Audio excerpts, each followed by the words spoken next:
it's time to sit back and relax with your favorite drink and listen.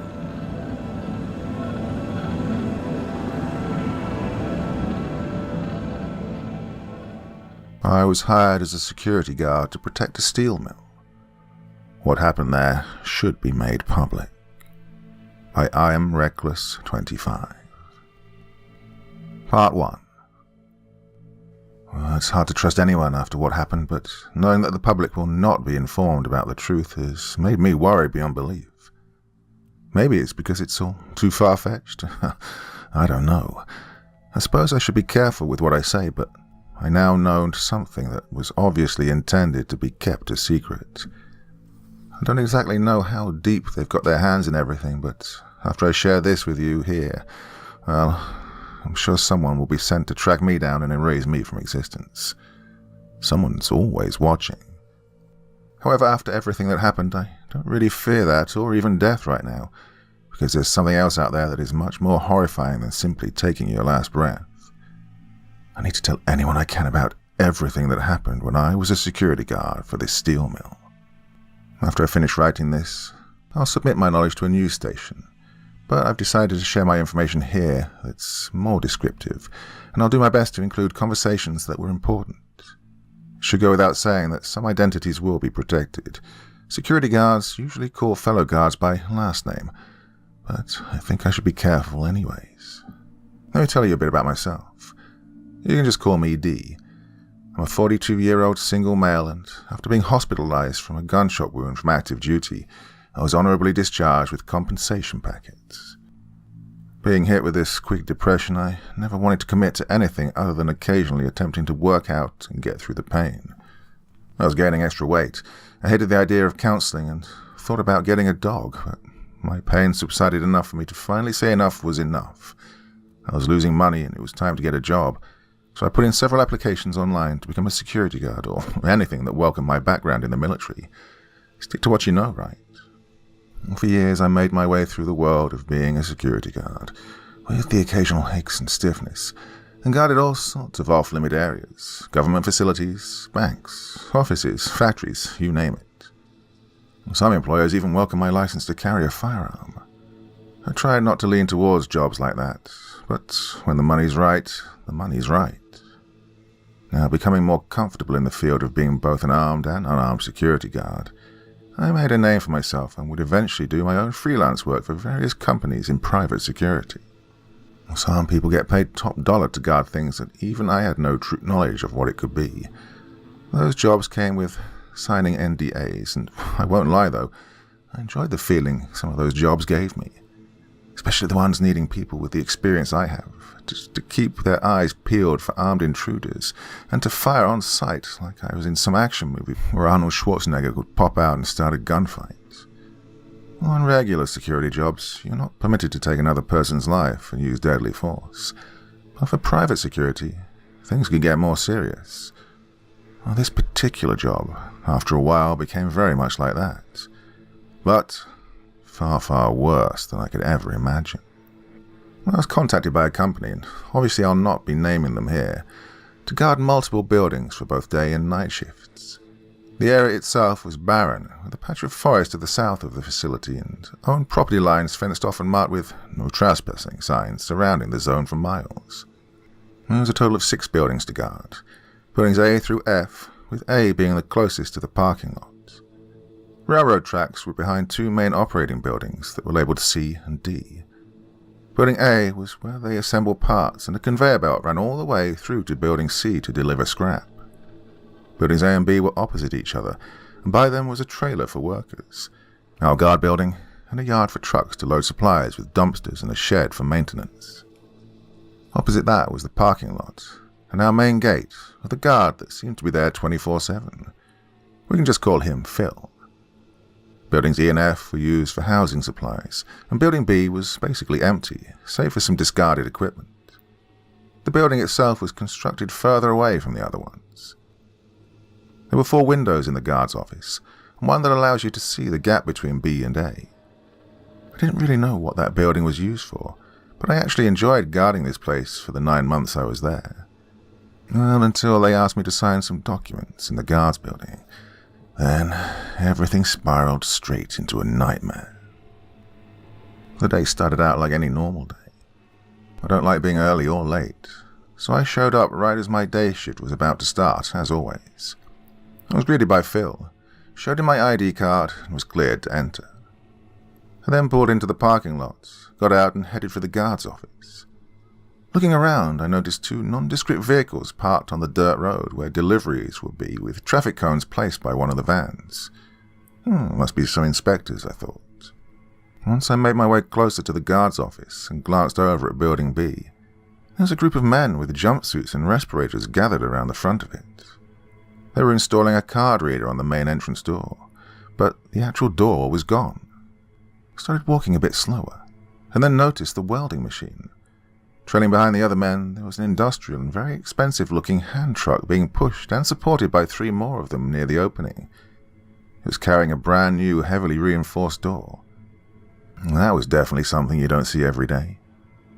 Shaking off the weird feeling I got from seeing that, I swiped my keycard and opened the guard's door, noticing I had guests seemingly waiting for my arrival. The man in charge of all operations, Sam, was with 2 people in black suits standing near the surveillance station. I rarely see this guy ever. I then noticed an extra monitor was installed as well, watching those men outside install this new door. One of the suited men held a packet of paper, and the other guard assigned with me, we'll call him Ray, was already sitting down by one of the windows opposite them. "Hey, what's all this about?" I asked Sam. "That's all right. Just go ahead and clock in and sit down, please," Sam told me, trying to sound polite. I looked over at the 2 men before stamping my time card and sitting down in a chair. The 2 men looked at each other, and the one on the left took a step forward. "A pleasure to meet you. How are you doing today?" he asked with a tone that did not sound friendly in the slightest, monotone and emotionless. He extended his hand in greeting. "Fine." I shook the man's hand, and he continued. "I am Special Agent Franks, and this is Calloway. We represent Optimal Solutions in a collaborative operation with the United States government to store supplies and other materials that may be hazardous if mistreated." He sat down a stack of papers on the metal desk nearest me. "You can read all about us in the packet if you'd like. We need to occupy Building B for a period of time, since it's not operational here. The area will be disinfected, and anything we work on will be contained inside the warehouse. We apologize for any inconvenience." He paused, probably to see my reaction. "Okay," I said, picking up the sheets of paper and skimming the details about this subcontracting medical research group while listening. "I understand this may seem unusual and on short notice for you security guards stationed here. We've already spoken with Sam, and he has allowed us access to the building." He paused again and put his hands on his hips. "Now, the work we do is not only important, but it is crucial we are in a secure location. I would like to explain a few things. Is that all right?" he asked the 2 of us guards, and I glanced over at Ray. Ray shrugged and spoke. "I'm already here. Just get on with it."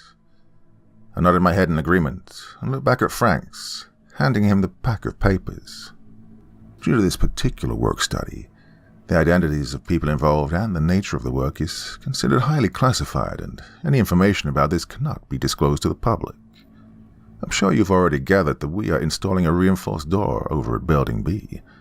We're asking that you include this area in your perimeter checks during daytime. At night, we will be stationing our men under our direct payroll by those doors. Watching over the camera feed is only required for you then, but you will be given our frequency to speak directly to us on those devices. No one besides us should be allowed access. That door will be used for our personnel only. We're going to be staying within the compound throughout the time we are here. Military rations have been issued and workers' quarters are currently being installed. No one gets in and no one is permitted to leave the premises until we have completed the work or have been given authorization. We've already installed another camera watching that area as well, so it can be easier for you to keep watch while fulfilling your other duties." He pointed out the monitor. Ray spoke up. "Damn, Don't suppose we're getting paid more for this crap? Keeping quiet and all that," he asked, chuckling.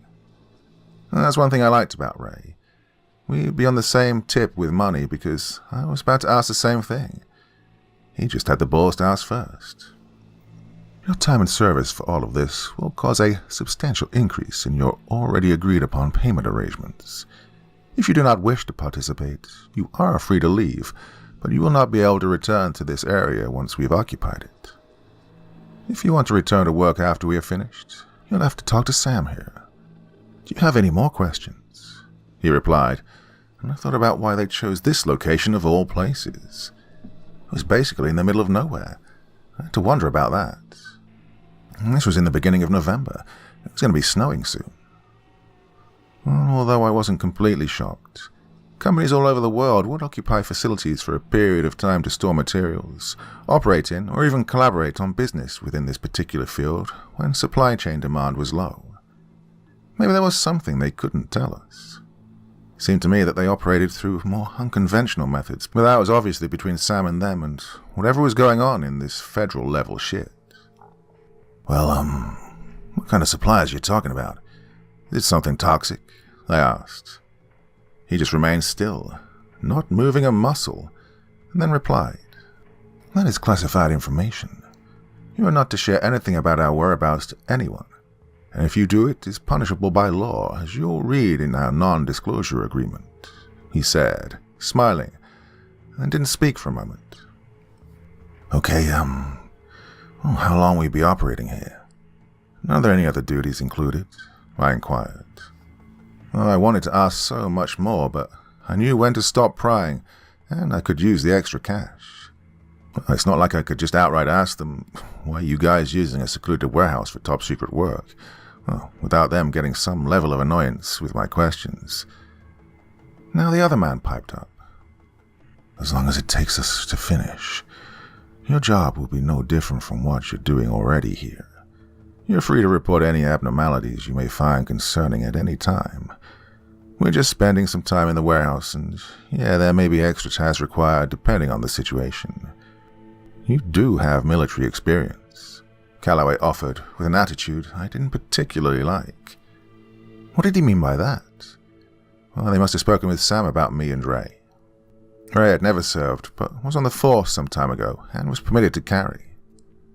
I looked over at Sam briefly, and he just gave me a blank stare while scratching the back of his head. I gave it a once-over in my head, spending a passing moment to get my thoughts right and bury any red flags I may have noticed. This whole meeting had happened so suddenly, and I didn't exactly get a whole lot of time to think about any of this. Well, money was always a plus, and so I opted to play the grunt I was being paid for by saying, "Yes, sir," and then signing the non-disclosure agreement. Ray followed our new orders as well. Part 2. The next 2 weeks after this were fairly normal, minus the worker that walked out during a shift. I was checking Building C and made my way around the perimeter. This was a first for me, but one of the exit doors nearby flew open with a worker in full gear frantically muttering something to himself. I watched as the man walked towards the parking lot while fumbling with his keys and lunchbox, and then disappeared behind a corner. Just then my radio crackled to life. "Patrol 1, this is management. We have a worker going home. No action needed. Out." Stunned, I stood there for a moment thinking of what could have happened, so I recklessly advanced in his direction. "Wait," I called out, and began jogging his way, and made it about 20 or so feet behind him. He still didn't slow down or stop for me. He continued walking quickly, turning another corner, and eventually was out of my sight. Well, I don't normally act out of impulse, but the manner in which this man left his shift had made me anxious. He looked terrified out of his mind. It was someone I was familiar with, but I never got his name. He's been here since I arrived, so he had to have been here for over a year. Still jogging, I saw that he was already approaching his vehicle and getting in, so I slowed down and eventually stopped. Phil was flagged and he got the gate open for him. It looked like the guy was shouting at Phil in his car to hurry up. I was standing near the edge of where the parking lot meets the property, and Phil noticed me. I could see he was looking at me, frowning, shrugging his shoulders. When I asked one of the supervisors about it later, he informed me that he couldn't tell me why he'd left, and I didn't ask any further questions. He marked something down in his work log and looked up at me. I hate to say this, I think this guy's on drugs or something. Keep an eye on him, yeah? Well, he wasn't threatened or anything, but still. Josh has been working there for 3 years. Only had one incident with a machine, but it was pretty moderate. Well, no one acts like that here. I'm going to have a talk with him, that's for sure. I just let the guy go home to calm down for the rest of the day. I can't deal with any freakouts. We have a business to run, he explained, and I agreed. I told him I'd keep a close eye on him, and then got back to my duties. Another 2 weeks passed, and Ray told me something that had me more than a little worried. Monday through Wednesday, I have the day shift. Thursday through Saturday is my night shift, and he has the opposite schedule. Hey, D, you got a minute? He asked while I was about to clock out. He had a troubled expression on his face. Yeah, everything all right? I asked, glancing over at the monitors. He also looked at the monitors, showing these people hauling in huge computers and, for some reason, large loudspeakers through the warehouse shutter door in Building B. And then he looked back at me. I don't know, dude. I was doing a sweep by Sam's office and overheard him on the phone with someone. He then put his hands up in a defensive gesture. You know me, I don't screw around. I wasn't trying to eavesdrop. I just happened to be near his office with the janitor mopping when we heard him yelling in there. He was fucking loud, dude. The door was shut, but it sounded like something bad was going on. I heard him shout something like, Hey, how come I was never told about this? We already had a deal. Then we heard someone break in there. We just looked at each other and went our separate ways after that. And he finished by wiping some sweat from his forehead. What the hell could all that be about? He asked, quietly.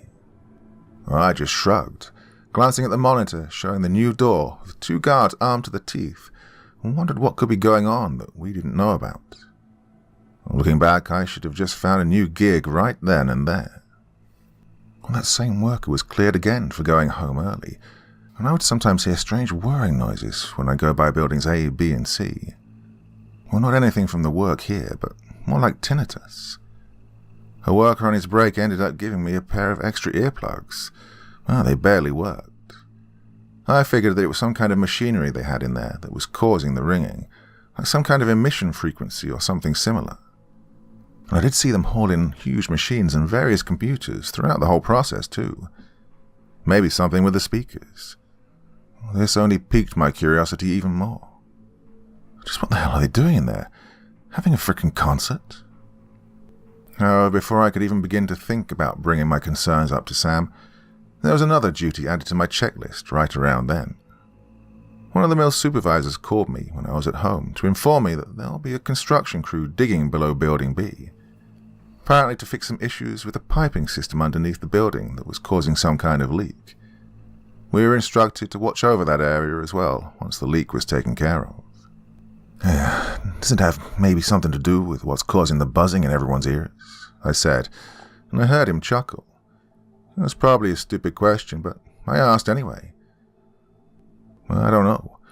We had to shut down operations today and tomorrow, so you guys got a day off while they fumigate whatever this is and clear it. We haven't been down there in years, so it doesn't really come as a surprise since they got an operation going on. Only natural to find some pipes that may have burst. Maybe it was an accident. They better be more careful with whatever the hell they're doing, but if they clear it, then I don't really see a problem. As long as no one gets killed, that is, he told me, chuckling again. Oh, I'm confused, I said. You and me both, buddy. Hey, talk to you later. The first day I had to work with the extra duty included starting off with me spilling coffee all over my work pants, causing me to almost be late for once. The construction crews were to be on site and would remain underneath the building for the next month or so. Sam seemed to be pretty upset about this, and it was confirmed when Ray spoke about the phone call he'd overheard. There was a huge hole they dug just to the east side of the building, and for up to 12 hours a day, we'd see the workers doing their thing. Throughout all of it, I couldn't really keep tabs on everything they were doing exactly. And as time went on, we were given tasks like helping with maintenance or patrolling the outer edge of the property for a time, as if someone would be there. We were to report any suspicious persons and keep our pistols on us. Plus, that ringing would sometimes still bother me, and I was starting to get really anxious ever since. If I was sitting by the cameras, I'd catch myself fidgeting my leg up and down so fast it was like my nephew's video game controllers were vibrating. I'd have to grab my leg and force myself to relax. Not only was I stressed about these new patrols, it was, well, something else. Like as if an uncontrollable urge to either bite my nails off or scratch at an area would persist. After a week passed, we got another hire to come in and patrol with me and Ray on the night shifts only because we needed to do active rounds outside at night now. He was a shorter, middle-aged guy, really quiet but did his job well. His name was Jeff. Never got any other information about him, but this is around the time where things started to get, well, for lack of a better term, pretty scary. It was mid-December, and the construction crews finally finished up their work. At around 1 in the morning, when Jeff and I were monitoring the camera feed, I was shaking my leg so fast it was causing a slight tickling noise to occur as the wind outside howled. No snow was on the forecast, just a bit of chill in the air mixed with the darkness of night. Obviously, when the night shift rolls around, there are no workers present in the mill, and the 2 armed guards are stationed in front of the new door, decked out in urban BDUs and winter gear. It was here, when looking at the monitors displaying the camera feeds, that I spotted movement near one of the windows located on the 2nd level of Building B. It was through a feed that had to be panned over to get a better look. At first, I could only recognize the outline of a shape, but it almost looked like a door opening. Clearly, someone wearing light-colored clothes appeared past the open door, crouching down. It was already pitch black outside, and the resolution from the camera wasn't all that great, but we could still see them. "Yeah, zoom in right there," I told Jeff, who was already on it, and zoomed in to where I pointed. It was a person. I noticed they had something that looked like a phone in their hand. I had no knowledge of how to even get up there from the inside. They must have found a ladder or emergency stairwell for roof access. Sure enough, I began to see the person crawling on a ledge and eventually made their way to their feet. I remembered them saying no one was supposed to leave, let alone be on roof access at a time like this. Was the person taking a smoke break? It was here when I noticed the person was wearing a lab coat. I sighed. Well, maybe they were just a scientist up there having a smoke. Jeff looked up at me from the chair. I kept looking at the feed. He wasn't pulling out any smokes. I felt a chill and decided that something wasn't right. After I quickly searched through binders and folders that might contain the map of the interior, I found it and confirmed there was indeed a roof access staircase inside Building B. I looked up to the feed again, still baffled, noticing they began climbing onto the roof now. Just then I remembered what that rude agent, Calloway, had said to me. "You are free to report any abnormalities you may find concerning at any given time." I grabbed my radio and changed the channel to their frequency. "Hey, I think you've got a situation. Is there someone cleared to be on top of Building B?" I asked over the radio, and I made my way to the window to look at Building B. The radio crackled to life, and a commanding voice replied. "Negative. Our personnel will investigate. Out." I looked back to Jeff and decided on going out there to see if I could assist in any way. They didn't tell me not to just now, so I made my way to the door. "Yeah, maybe something's wrong. Just monitor everything here, and if things go south, you know what to do," I said, and Jeff gave me a stern look. He nodded, and I got the door open. I jogged to Building B and didn't stop until I got to the entrance of the building. The armed guards had their rifles aimed up at the top of the building, and that's when I saw him. The person on the roof was holding some kind of device. "It's too late. I already sent it to them. They're on their way." The man shouted this down at us and began laughing like he was on the verge of a mental breakdown. The armed guards had flashlight attachments and were keeping their aim on his torso. Well, I was about 10 feet away from the commandos when one of them noticed me. "Get back to your building now," he shouted, and I jumped at the sudden commanding voice. Just then, there was that ringing in my ears again. I was so confused and felt a ball form in my chest and stomach. I couldn't quite gauge what the hell was happening just then. I felt like this was a military drill or something, to see what we'd do in a case of an emergency like this. Well, that ringing persisted. It was tolerable, but it sounded like there were speakers all around me blasting this dog whistle kind of noise. I shook my head and got back to my senses, and the ringing was to a minimum now. The man on the roof looked to be a scientist or researcher that must have been helping out with whatever they were doing here. I couldn't see his body entirely, but now the man was holding his ears with the device still in his hand. "You made this mess." The man kept shouting this over and over until I heard the gunshot. Another operative must have gotten up there. My heart sank when the spray of crimson misted in the air as the hole burst through the man's forehead. His arms went to his sides and he slumped forward, falling the 2 stories into a crumbled heap on the ground in front of the soldiers. The device the man was holding lay broken in pieces on the concrete, next to the blood that began pooling around his body. My eyes went wide with fear, and I couldn't stop my heart from pounding. "Hostile neutralized. Cleanup unit, come to the entrance," one of the men reported on their radio.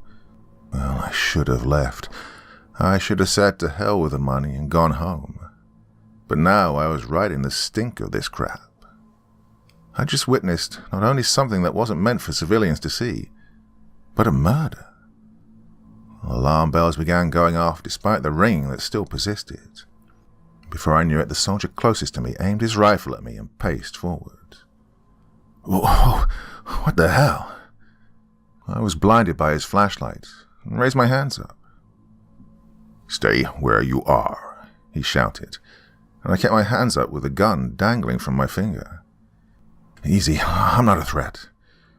I tried pleading with this guy, did my best to keep my gaze fixed on the gas mask the operative was wearing. It was here where a constant flood of thoughts invaded my mind. Who was that scientist talking about? Who's on their way?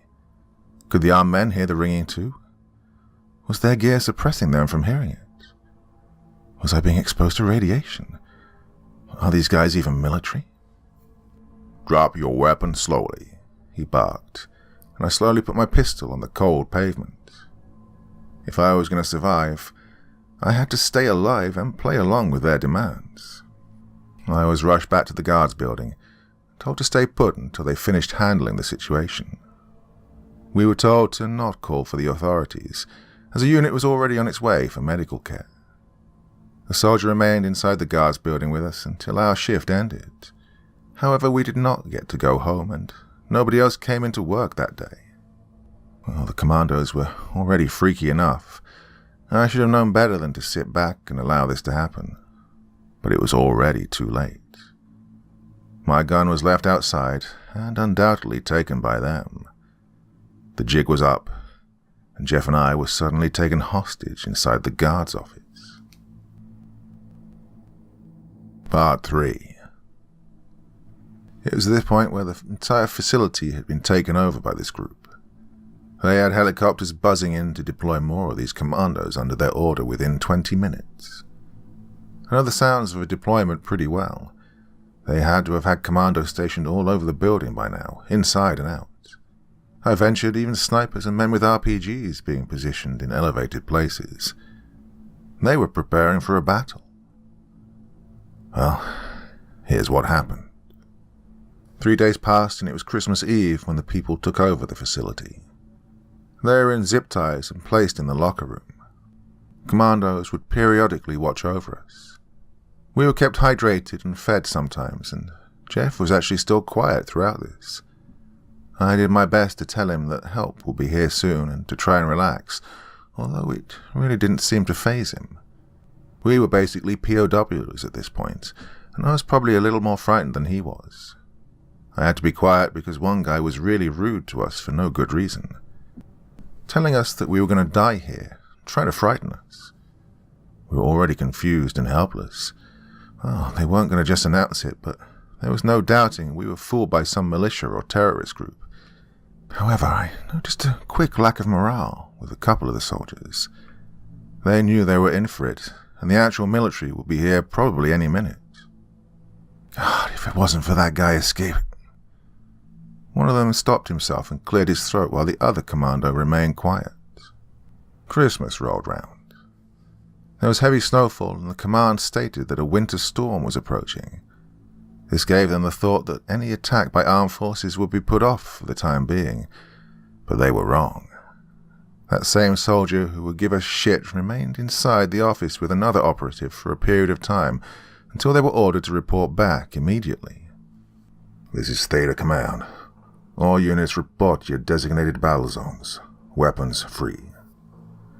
Oh, fuck, I heard the one guy shout, and then looked over to us. If you know what's good for you, I'd hide somewhere.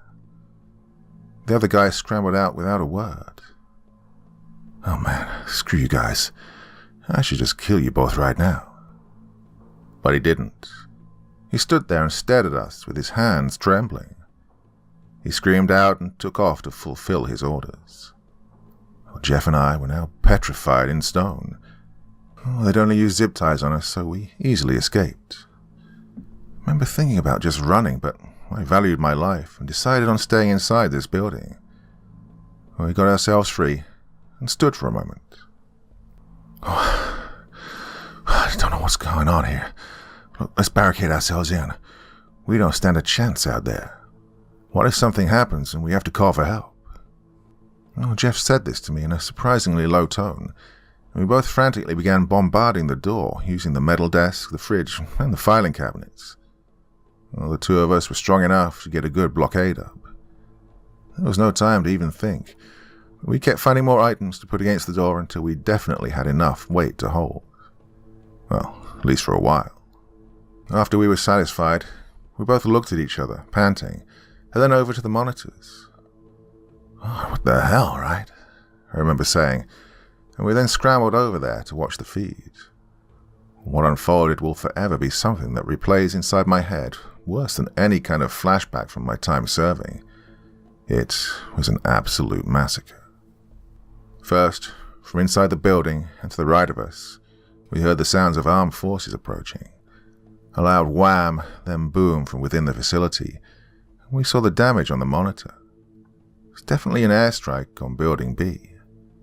A cacophony of gunfire then erupted all around us, and we saw in the feed as the battle ensued. I could see men fall into their deaths, small explosions, scientists scrambling out of the facility and getting gunned down. Helicopter turret guns ripped a handful of the operatives in half. Instead of hearing that ringing, though, or even jingle bells and Christmas carols on this holiday season, it was all replaced with the sounds of total chaos and bloodshed. Holy shit, I said, crouching down by one of the monitors, telling Jeff we needed to either get down or get in a locker. One of the handbooks stated that in any case of emergency or terrorist attack, an option would be to lock the door and call for help and then find a locker. The lockers were bulletproof and big enough for someone to hide inside of until help arrived. Bullets were already ricocheting off the building. We had to find some cover immediately. The locker room was a small space in the building, and I yelled for Jeff to get inside one of the lockers. Oh, if we stay put, we'll get shot through a window, I shouted to him, and he nodded his head. A louder explosion then occurred, shaking the entire building, and we stopped to look out of the window it came from. We were stunned to see that they'd managed to successfully target the incoming military chopper and take it down. It spun out of control and landed right where Phil would be stationed. A single window shattered then. We got moving while ducking and holding our heads.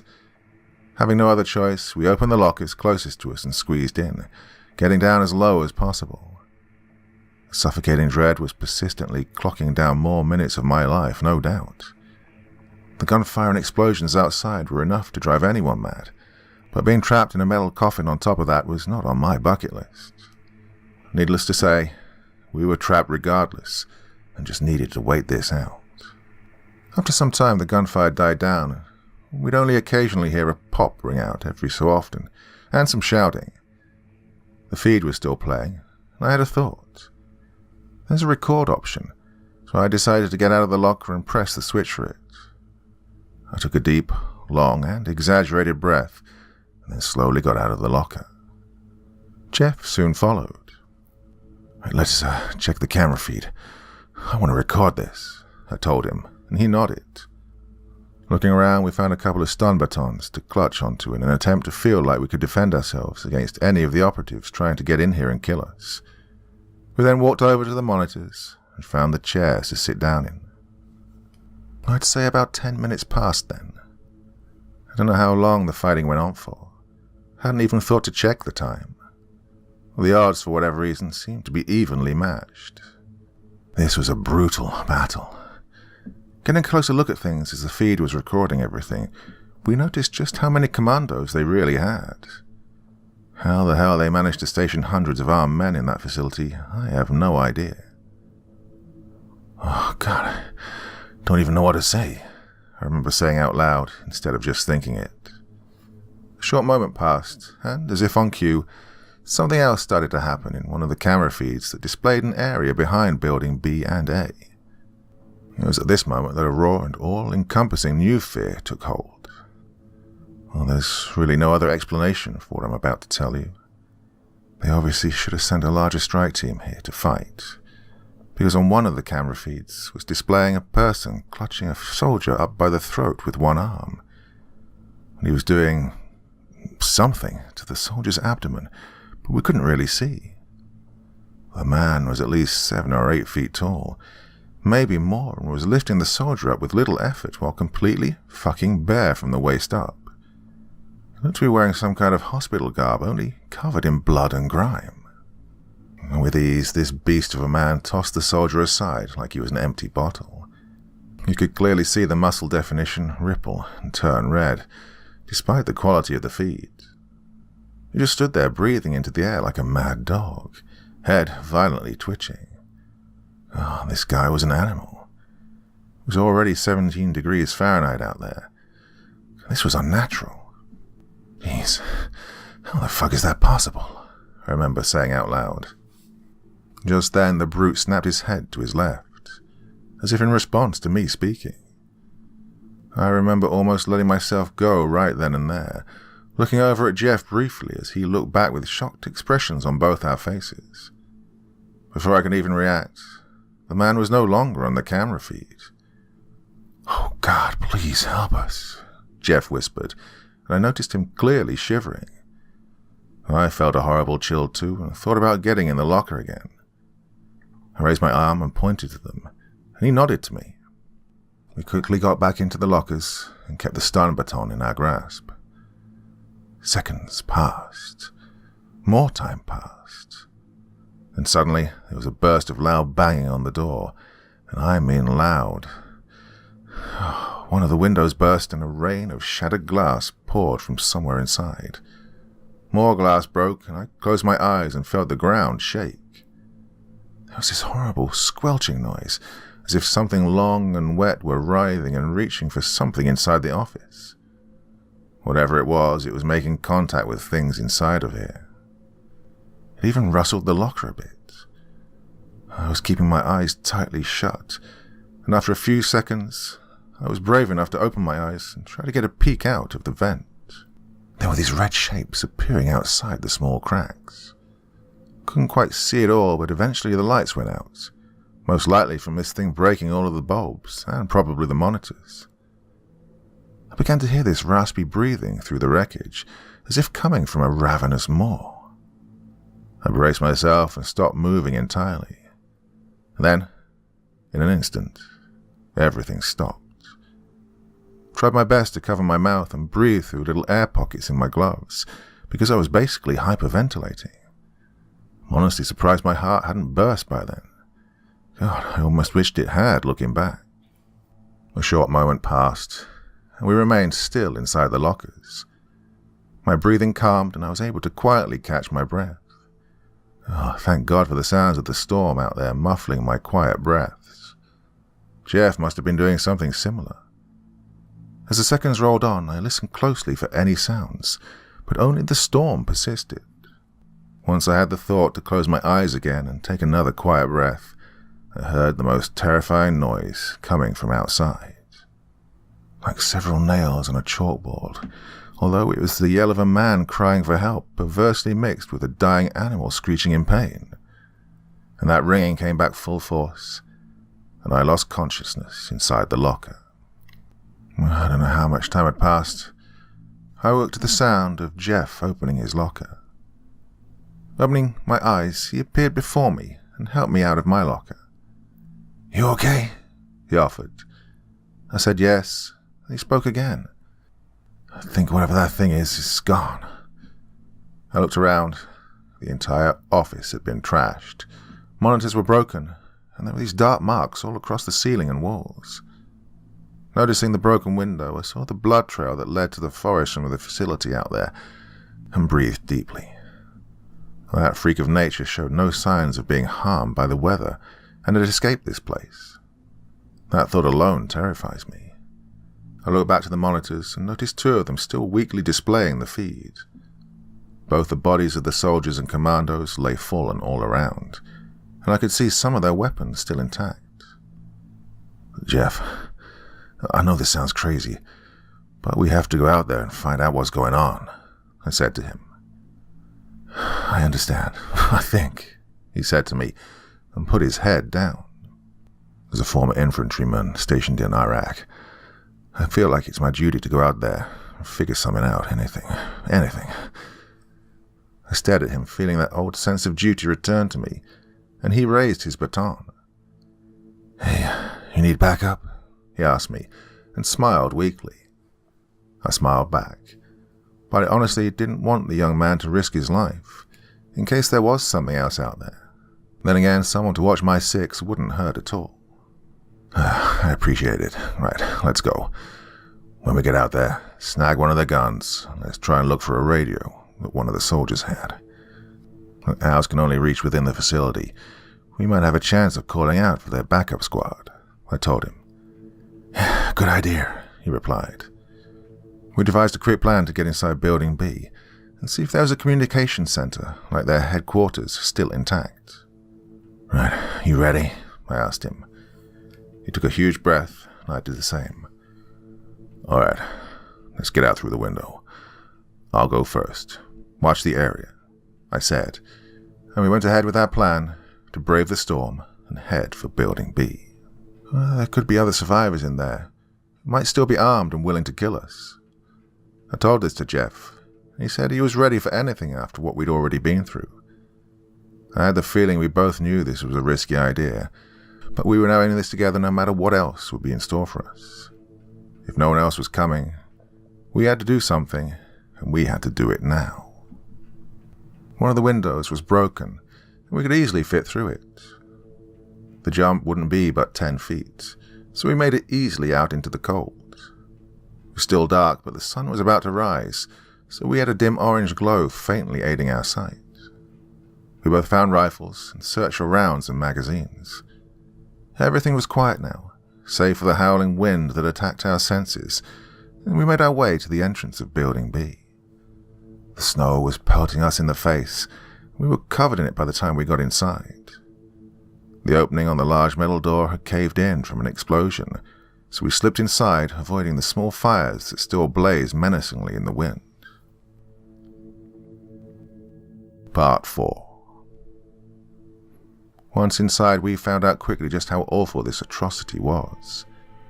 Not only were there people shot and left for dead, but there were also bodies torn to shreds and discarded.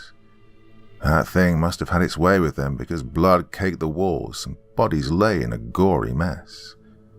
Bullet holes and charred marks from more explosions littered the walls and all surfaces. We both just looked at each other in shock. "Go on, let's go," I said quietly, and we proceeded forward, because I noticed an opening with some lights that flickered around a corner. We cautiously made our way through and got to a point where it looked like we would finally hit an area with the new construction.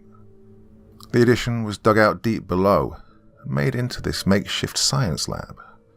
Wires and bulbs that were connected hung up haphazardly to keep the light illuminating this entire area. I could see those large speakers embedded into the rocky walls. Sparks flew from multiple instruments and machines that buzzed or malfunctioned but were neatly stacked in certain areas. There was a large operating table with bolted-down reinforced shackles that lay broken to the side of it. More blood and glass were littered around this area. I even picked up a few documents on the ground, but most were stepped on or covered in filth or blood, too much to even be legible. Scientists and soldiers, both our military and their commanders, were all dead. I was speechless. There were no words to even be said at all. We had just walked into something straight out of a horror film. Right, I'm gonna go and have a look around. Look at those desks. You check that upper level over there. See if you can find a soldier with a radio. I told Jeff, and he agreed, aiming the rifle around and walking away. I made my way towards the set of desks that had computers still booted up. Some were destroyed. I tried messing around with one of them and opening anything that could tell me what they were doing here. Couldn't find anything discernible. Pushing that aside, I moved towards another desk and had a look around. More bodies lay dead on the floor, so I decided to look for a radio. I bent down to one of them, moved his body up to look at me. The soldier had suffered multiple gunshot wounds to the chest and face. Just then, I heard a cough and aimed my weapon at the source of this sudden noise. It was one of their commandos. He was still alive. Well, I had the thought of just opening fire, but I wanted to try and get some answers. His head was slumped forward, leaning against a crate, and I could see his ribcage was poking out through the torn body armor. He must have been in a great deal of pain. I used this to my advantage and approached him. There wasn't a helmet on him, but the hairline was oddly familiar. Right as he looked up at me, I knew it was Calloway, one of the guys that had made me sign the NDA. He spluttered, and blood flew from his mouth, trying to say something to me, while I remained motionless, transfixed on this horrifying situation. His arm was twitching, and he attempted to reach for what I assumed was his wound. His arm began moving faster, and just as I realized he was reaching for something else, I snapped back and a muffled boom to my right rang out. Calloway's head caved in. The pistol he'd gone for dropped from his grip and landed to the side. I shouted out and got down on my knee, almost falling on my ass, aiming the rifle around, and found out there was another survivor. One of our guys had a silenced pistol aimed at Calloway and had just saved my life. He must have noticed my security guard patch on my winter coat and made the judgment call that I wasn't a threat. I quickly registered the situation and called out to Jeff, rushing over to the soldier while aiming around to see if anyone else was around, almost in tears at this point. I finally got to him and steadied the man in my arms, noticing his rank. He was the captain for this platoon. Jeff quickly made it over, and the soldier was reaching for his face mask. Jeff then took off the soldier's helmet and face mask for him with ease. There was blood pooling out of his mouth, and he also had severe wounds to the abdomen. Some of the blood got onto my coat and hands, but I didn't care. I needed to hear this man's last words now, or it would be too late. He'd just put his life on the line for this. "Can you speak?" I asked, and he was still coughing up blood quietly. He didn't speak or move at first. He just looked at me with an expression one would only have on the verge of death, and then, with a slow and deliberate motion, he opened his front pouch and felt around for something. I saw his eyes close, but he smiled through the pain. He then frowned, pulled out a small USB port and offered it to me, still coughing. When he did this, my insides flipped, and I instantly asked, "What is this?" Then I took it from his hand. The captain looked up at the ceiling while choking on blood, and merely said, "Everything." As his eyes rolled, his body went still. He took his last breath right there in my arms. There was nothing else to do but gently lay him back to the ground and let the fallen captain rest in peace now. After a passing moment of silence, I took one look at the USB port in my hand and decided on reading this now on one of the computers here. "Hey Jeff, cover me, okay? Look, I know this is reckless, but I need to know what this contains right now. I don't think I can wait." Jeff, as usual, kept quiet and nodded, giving me his stern look again. I made it to a computer and popped it in, with Jeff following. He raised the weapon to study the area periodically, but we couldn't keep our eyes away from the screen. There was a report with some attached files. Once the file transfer was complete, I read it all in one go as quickly as I possibly could. To sum it up, this attack and gathering of information on a certain terrorist organization was called Operation Winter Eyes, and anyone available on call was sent to wipe out the force from a group called TNDA that was found on US soil, otherwise known as the New Dawn Administration. All of what I'm about to share is obviously not meant for civilians to hear about, but all things considered, I really don't give a fuck right now. Throughout reading this, I found out that not only are secrets and advanced technology being kept from the public, but ranks within NASA had been infiltrated by one of these members and gained information about a planet's moon that's never been documented before, well, according to the report. Which planet is not stated. Apparently one of those moons had proof of living organisms residing there. Thermal readings and multiple satellite videos displayed these lifeforms fully functioning, and people were beyond ecstatic. A team was of course sent out into the outer edge of the planet's rim. The ship sent a team of 14 people, and they came back. But something terrible happened to some of those astronauts, and it was seemingly because of this TNDA group. Records indicate that someone from inside the spacecraft fired off some kind of relay signal that disrupted the lifeforms from moving and, quite possibly, sustaining their habitat. These creatures were able to somehow collectively reach the NASA spacecraft from the moon and cause damage to the hull. Records indicate the impact on the damage report showed no signs of any cause for losing control out there in space. However, the report stated that several of the lifeforms housed themselves inside the bodies of some of the astronauts sent out there, and throughout this were able to pilot their way back to Earth. The report indicated that these parasitic anomalies are only capable of feeding, reproducing, and, if housed inside another biological lifeform for a long enough period of time, can essentially rewire the human genome down to the very last cell within the unfortunate victim's body. They classified the size of the things to be about up to 6 or 7 feet long, and were considered as being somewhat similar to Taniosolium, or pork tapeworm. Scientists at the time of containing the initial outbreak were able to use cutting-edge technology to halt the organisms from causing any more harm, and only when the spacecraft came back to the NASA station did researchers find out that this parasite was able to perfectly take over and even mimic the host it's able to feed on or infect with its offspring, which are the microscopic larva-like organisms that infect your organs from the inside and eventually take over by reaching the brain. The organs and limbs are digested and somehow reanimated from within using this substance the larvae collectively secrete that's similar to mucus, and the main parasite can trigger commands through its own cellular network like a hive mind. It can then even intake oxygen like any other human being after a full assimilation, steadily growing larger and larger from within as the feeding continues. How large they can grow isn't documented, but there was a patient zero that was supposed to help them determine that in humans. The scientists were, at one point, able to test these things on animals like dogs, monkeys, and even large reptiles, with results that would make your stomach churn.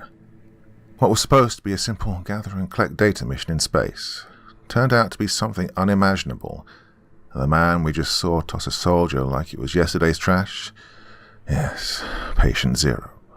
Patient Zero had no record of any identity, at least not on this report. Just that he was an astronaut sent out to that planet, and the name was blocked out. He was actually being hauled to a top-secret government prison when TNDA intercepted the smaller military convoy and successfully took the shackled brute to this steel mill, tricking Sam into thinking this was official business somehow. The military tried to track down the group, but were unsuccessful. TNDA decided that this was a golden opportunity and began experiments on the subject immediately here, acquiring all the necessary fake documents to make everything seem legitimate. There was a side note typed out in this section that read, "Possible aid from double agent. Identity unknown." The file also indicated that any other abilities of this organism, while inside a biological life form, were yet to be determined, but thoroughly studied. After more research, they concluded that certain vibrations, frequencies, and sound waves were able to control the organism from within its host, putting it in some sort of stasis. They collected that data from the audio logs of the mission, determining the sound waves on that planet caused them to, in unison, vibrate on the planet's surface and are contained within the atmosphere that way. But the relay signal caused the piercing frequency to occur as they approached the unknown planet before the attack. Whoever figured that out had to be a damn genius. And that would explain the loudspeakers here, and it was recorded that the designated frequency would cause an amount of discomfort in human beings, yet the sound is somehow barely audible. It must have been amplified underground. When introduced to water or certain temperatures, it adapts to the environment without fail, as the cellular structure of these parasitic entities are not fully known to planet Earth. If housed and fed inside the invaded biological organism long enough, the human who fell victim to the parasite would appear the same as the person they were before, but only now all human emotion and empathy would have been devoured. You'd see a shell of the former person that they once were. The report also claims if the limbs are detached or removed, the cellular function within the reanimated body would cause a mutation to occur. Well, that was the only information I could gather from this report on Patient Zero, and these things they found. Anything else is either yet to be documented, or the government and TNDA know more. However now, since some assholes in a fuck-up doomsday cult disturb the natural order in the solar system, we now know that these things make contact with humans and can remain housed comfortably inside a life form and live like a twisted puppeteer sent from outer space. TNDA also had done their own studies, but I couldn't find any information in this building. How to exterminate these things has yet to be documented. With all this in mind, there was another attached file that explained how one of the underground hives and facilities under direct command of the United States government had, in fact, been compromised at one point as well, thus turning over a plethora of information, as well as access to a certain satellite unit's mainframe. This sole perpetrator had posed as a researcher and escaped with all of this classified intelligence. They made the connection that, since that top member gained access to certain satellites, they assumed that he or she used some kind of jammer to block them from tracking their location after the capture of Patient Zero and fooling the military. The man or woman in question is known to be a figurehead in this terrorist group, and their identity is yet to be verified. The only alias they've uncovered is a single name, Goldstein, and from what the military gathers, plans on using diseases and even create bioweapons to infiltrate certain military compounds and trigger an apocalyptic event to capitalize on. Surprisingly, over the years this group gained quite the following in the underground world of this country. Ex-Secret Service agents and even grunts for the Marines were blacklisted, and it stated that cults were being formed with agents spreading the influence all over the planet. All of these targets and enemies of the state.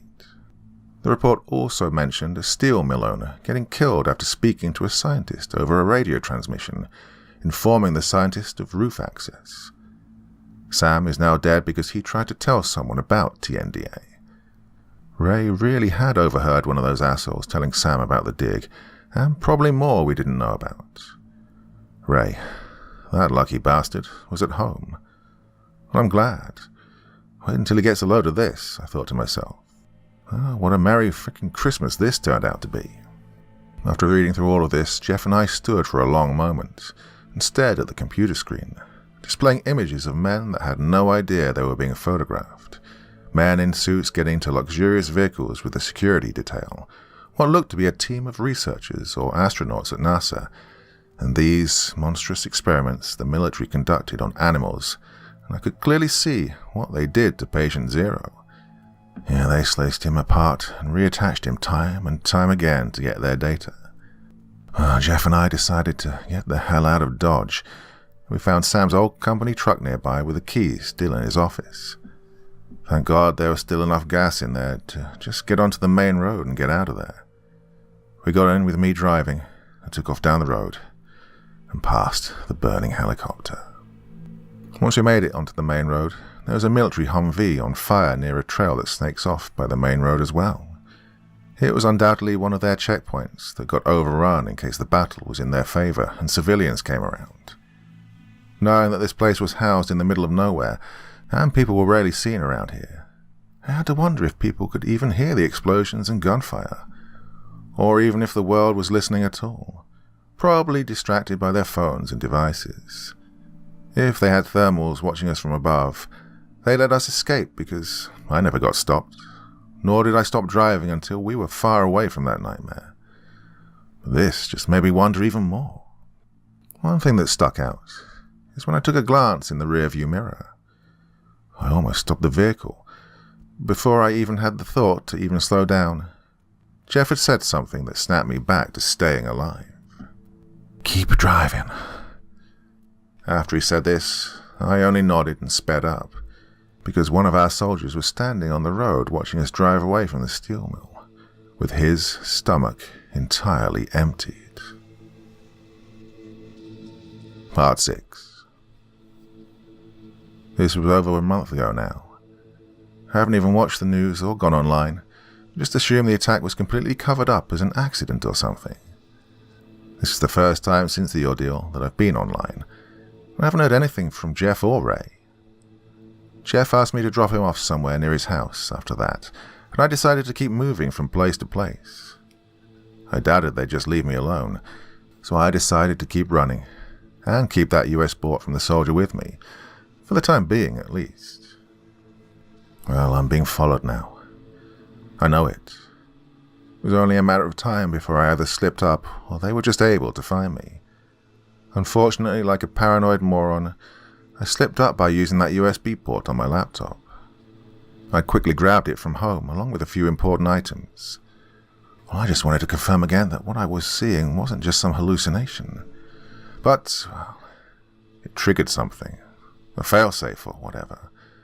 And in bold words, a message popped up. "This device is being compromised." Well, I just panicked, smashing the thing and my laptop to pieces right there in my hotel room, and I quickly darted out of there. I'd already paid for 2 nights, but it was time to move on. God, I don't know who to trust. Maybe I should just let the military capture me. But I just panicked and destroyed the USB. Even if the military is trying to get to me, I don't know if I want that kind of involvement right now, after I just destroyed a piece of their equipment and ran from the facility. They've already shown me the carnage and lengths they go to seemingly to cover this up. Imagine what they might do to me. Well, I'm not only paranoid, but terrified beyond words, and I've considered just taking my own life after I post this story here. Maybe the military will help after all. Don't really know if I want to take any chances though. Normally I wouldn't take such drastic measures, but I'm just a nobody anyway, and whatever they have in store for me might just be worse. Well, before I sign off, I said I was being followed, sure, but the TNDA or the military isn't the only force I'm worried about. That thing escaped from the steel mill, and there was another topic that went over my head throughout everything I'd taken in. These things are capable of infecting a host, and the soldier that was being gripped by Patient Zero had to have been completely taken over by now. I keep seeing these people randomly appear before me throughout my time of running. They'd be standing somewhere, eerily watching me from a distance. It'd be a different person every time. I'd notice them, and they wouldn't move a muscle.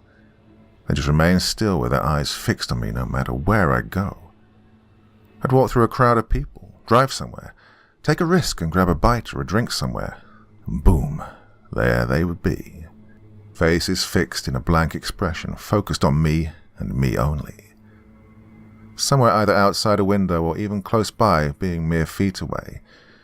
Well, if these things can somehow perfectly blend in with society, then we need to know. I can imagine you'd want to be kept in the dark about something like this, let alone fall victim to one of these things.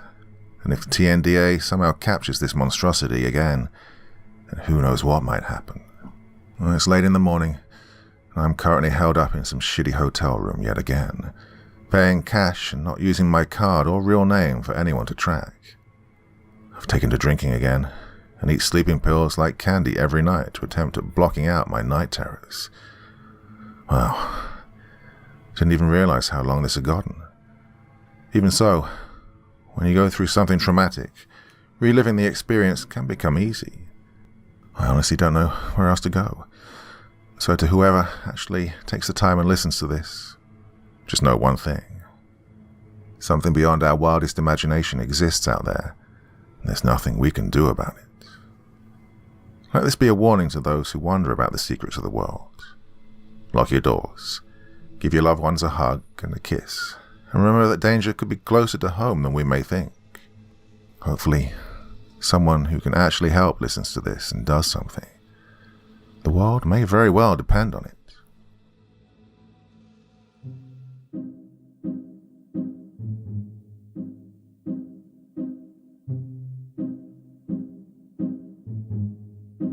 So, my dear friends, thank you again for showing up on this Sunday evening to listen to this story.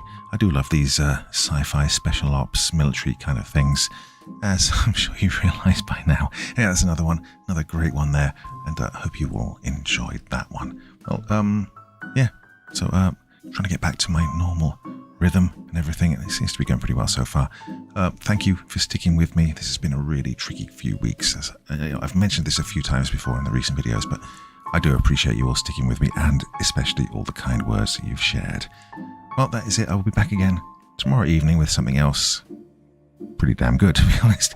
Till then, my dear friends, you all sleep well and have a lovely rest of your weekend.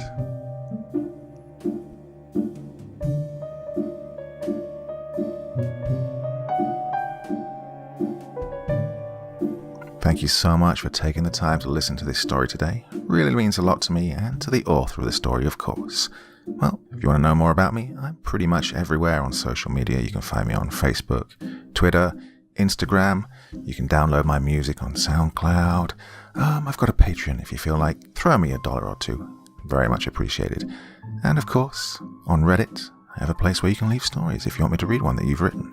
Well, hoping to see you all again very soon. Till then, sweet dreams. Bye-bye.